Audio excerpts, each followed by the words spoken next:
Дуи се надеваа дека Венецијанската комисија нема да го преиспитува целиот закон за употреба на јазиците, туку само спорниот дел што се однесува на двојазичноста на книжните пари и на униформите на армијата.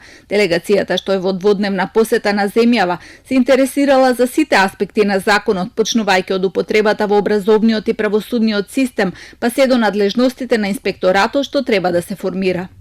Нивните мислења се добро дојдени и се надевам дека ќе бидат концентрирани на тие два елемента од членот 8 кои што се испратени за мислење, а не на целокупниот текст на законот. Знаете, понекогаш кохезивноста на општеството е многу позначајна од било кој некој елемент кој што би можел да биде оспорен во процесот.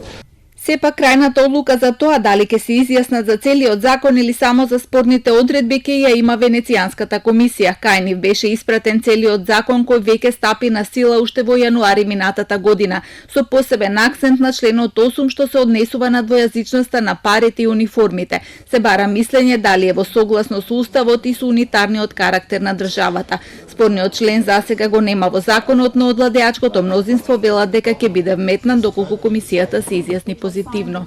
Законот е во сила, но доколку сите се договориме дека ќе ги почитуваме забелешките на Венецијанска комисија, не можеме да ги вградиме во законот за употреба на езиците. Се разбира со договор на сите во парламентот. Од ВМРО ДПМН пак тврда дека одлуката на комисијата не е обврзувачка.